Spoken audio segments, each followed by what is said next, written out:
گائے اور بھارت کی دوغلی پالیسی۔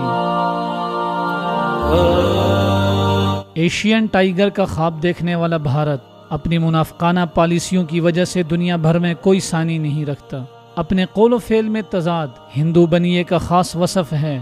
گائے کا پجاری نہ صرف گاؤ ماتا کے پیشاب کو تبرک سمجھ کر پی لیتا ہے، بلکہ اگر کوئی مسلمان گائے کی قربانی کر لے یا اس کا گوشت خرید لے تو اسے اس ناقابل معافی جرم کی پاداش میں قتل کر دیا جاتا ہے۔ دوسری طرف گائے کے ساتھ عزت و احترام اور پیار و محبت کا جو رشتہ ہندو بنیے نے قائم کر رکھا ہے اور اس سے جو دولت سمیٹی جا رہی ہے وہ دنیا کی بند آنکھیں کھول دینے کے لیے کافی ہے۔ دنیا بھر میں گائے کے گوشت کے سب سے بڑے برآمد کنندہ ملک بھارت کی اہم بیف ایکسپورٹر کمپنیوں کے مالک ہندو ہیں۔ معروف بھارتی کمپنی انور ایکسپورٹس بیف تیار کر کے سعودی عرب سمیت کئی ممالک کو برآمد کرتی ہے۔ یہ کمپنی مکمل طور پر ایک ہندو خاندان کی ملکیت ہے، بلکہ الکبیر ایکسپورٹس اور عربین ایکسپورٹس کے مالکان بھی ہندو ہیں۔ انور ایکسپورٹس کے مالکان کی طرح انہوں نے بھی اپنی کمپنیوں کے یہ نام صرف عرب ممالک کے شہریوں کو دھوکہ دینے کے لیے رکھے ہوئے ہیں۔ الکبیر ایکسپورٹس کے مالکان ستیش سبروال اور اتل سبروال بیف برآمد کرنے والے بھارتی تاجروں میں سر فہرست ہیں۔ مسلمان ممالک کے عوام کو حلال گوشت فراہم کرنے والے یہ ہندو تاجر صرف الکبیر ایکسپورٹس کے نام سے ہی دھوکہ نہیں دے رہے، بلکہ متحدہ عرب امارات میں ان کی کمپنی طیبۃ الامارات کے نام سے دکانوں پر گوشت فراہم کر رہی ہے۔ اسی کمپنی کا ایک اور نام تبرک ہے۔ جاپانیوں کو بیف بیچتے وقت یہی کمپنی سامورائی بن جاتی ہے اور برطانیہ میں فالکن فوڈز کے نام سے کام کرتی ہے۔ ہندو تاجروں، ممبئی میونسپل کارپوریشن کی کاروباری حکمت عملی اور بھارتی سرکار کی پالیسیوں کی بدولت بھارت اس وقت بیف برآمد کرنے والا سب سے بڑا ملک بن چکا ہے۔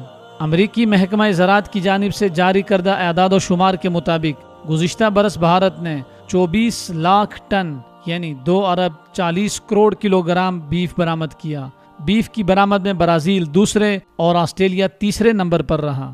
گزشتہ برس برآمد کیے جانے والے گوشت سے بھارت نے 4 ارب 30 کروڑ ڈالر کمائے۔ جب یہ اعداد و شمار سامنے آئے تو مغربی ذرائع ابلاغ نے بھی اس بات پر حیرت کا اظہار کیا کہ ایک طرف تو بھارت گائے کو مقدس قرار دیتا ہے اور دوسری طرف اسی کا گوشت بیچ کر دولت کماتا ہے۔ بھارت میں گاؤ کشی کے خلاف بنائے گئے نیشنل کمیشن کی ایک رپورٹ میں یہ بھی تسلیم کیا گیا ہے کہ انگریزوں کے دور میں بر صغیر میں سالانہ 1 کروڑ 10 لاکھ گائے ذبح کی جاتی تھی، لیکن انگریز کی طویل حکمرانی کے دوران کسی بھی ہندو رہنما نے اس معاملے پر انگریزوں کے خلاف آواز نہیں اٹھائی۔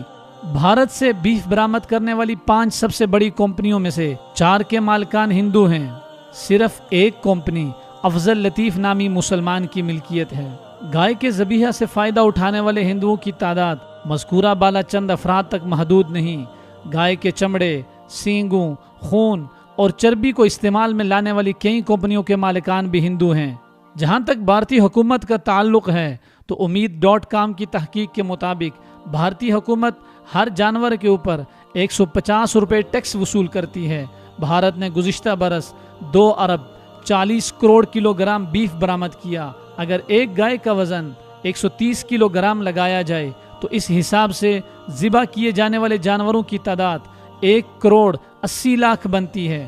ان میں سے ہر جانور کا 150 روپے ٹیکس لینے سے بھارتی سرکار کو 2 ارب 80 کروڑ کی سالانہ آمدن ہوتی ہے۔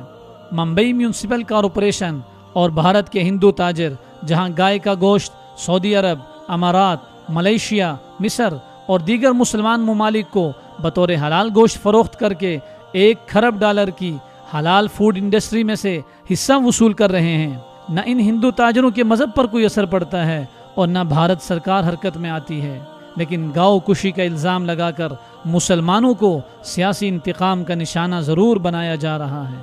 یہیں سے بھارت کا دوغلا پن اور منافقانہ چہرہ کھل کے سامنے آ جاتا ہے۔